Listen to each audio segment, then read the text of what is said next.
Assalamualaikum warahmatullahi wabarakatuh. Perkenalkan, nama saya Didi Alfarir dengan NIM 2024011110310025. Di sini saya akan menjelaskan hasil dari makalah saya yang berjudul Demokrasi Indonesia. Sebelum masuk ke pembahasan, ada beberapa rumusan masalah. Itu yang pertama, apa sih yang dimaksud dengan demokrasi? Terus yang kedua, apa jenis-jenis dari demokrasi? Dan yang ketiga, bagaimana ciri-ciri dari demokrasi? Dan yang keempat, apa contoh-contoh dari demokrasi? Baik, langsung saja. Apa sih pengertian dari demokrasi? Demokrasi yaitu berasal dari bahasa Yunani yang berarti demokratia, yang artinya kekuasaan rakyat. Demokrasi juga dibagi menjadi dua kata. Yang pertama kata demos dan yang kedua kata kratos.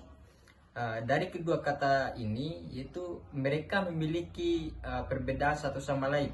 Yaitu kata demos yang artinya yang memiliki arti rakyat, sementara kata kratos yang memiliki arti kekuasaan. Terus pengertian demokrasi menurut beberapa para ahli. Yang pertama yaitu menurut Montesquieu, yaitu negara harus dibagi dan dilaksanakan oleh 3 lembaga atau institusi, yaitu yang pertama legislatif, di mana legislatif ini sebagai pemegang kekuasaan atau yang membuat undang-undang. Kemudian yang kedua yaitu eksekutif, yaitu yang memiliki kekuasaan dalam melaksanakan undang-undang. Kemudian yang ketiga yaitu yudikatif, di mana yudikatif ini yang memegang kekuasaan untuk mengadili atau mengadili dalam pelaksanaan undang-undang tersebut. Kemudian yang kedua yaitu menurut Abraham Lincoln, demokrasi yaitu pemerintahan dari rakyat, oleh rakyat dan untuk rakyat. Kemudian yang ketiga menurut Aristoteles ialah suatu kebebasan atau prinsip demokrasi yang melalui kebebasan warga negara bisa saling berbagi kekuasaan di dalamnya, yang artinya yaitu di mana warga negara itu bisa membagi kekuasaan yang ada dalam negara mereka itu sendiri. Kemudian yang keempat menurut International Community of Jurists adalah bentuk pemerintahan di mana hak untuk membuat keputusan baik itu keputusan politik harus diselenggarakan oleh rakyat melalui para wakil yang dipilih atau yang dipilih oleh rakyat melalui suatu proses pemilihan, yaitu pemilu. Kemudian masuk ke prinsip demokrasi. Ada beberapa prinsip demokrasi. Yang pertama dalam pembagian kekuasaan, yaitu yang dimana tadi yang legislatif, yudikatif, dan eksekutif. Kemudian yang kedua pemerintahan konstitusional. Yang ketiga, partai politik lebih dari satu dan mampu untuk melaksanakan tugas-tugasnya. Kemudian yang keempat yaitu pers yang bebas. Yang kelima, pelindungan HAM, yaitu pelindungan hak asasi manusia. Yang keenam, pengawasan administrasi negara. Yang ketujuh, peradilan yang bebas, yaitu tidak memihak, yang artinya seadil-adilnya. Yang kedelapan, pemilihan umum yang bebas. Terus yang terakhir yaitu yang kesembilan yaitu pemilihan berdasarkan dasar hukum, yaitu kita berdasarkan pada hukum.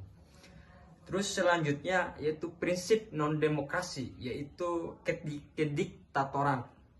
Yang pertama pemutusan kekuasaan antara eksekutif dan yudikatif.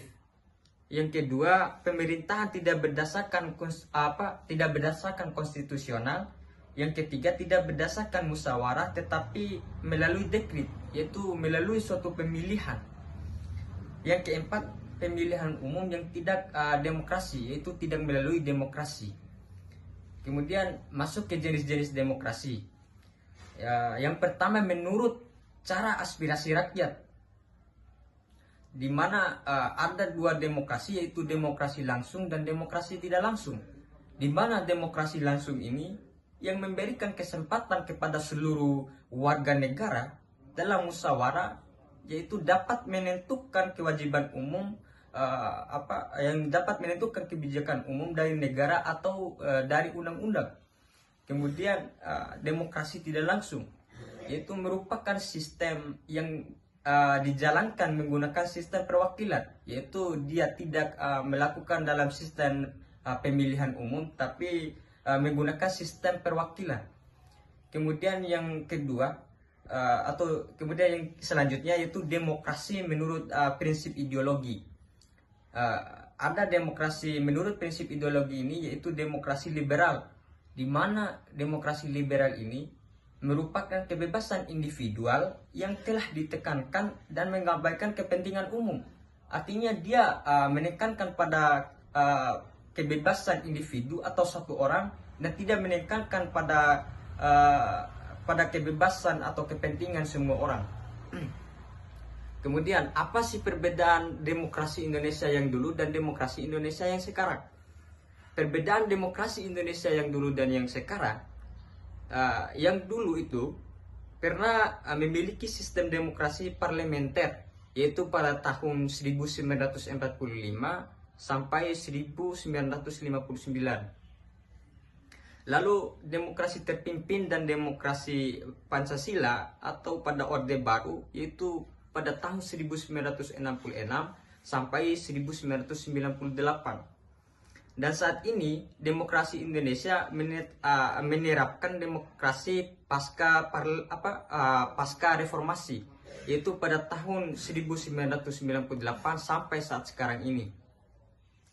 Contoh, pada pelaksanaan pemilihan umum untuk memilih wakil rakyat atau seorang pemimpin negara serta kebebasan berpendapat dan berkumpul. Kemudian masuk pada kesimpulan dari demokrasi.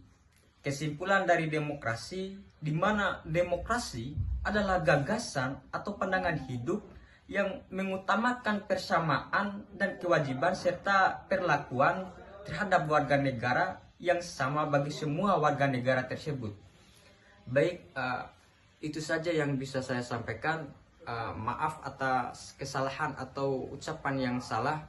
Saya mohon maaf. Wabillahi taufiq wal hidayah. Wassalamualaikum warahmatullahi wabarakatuh.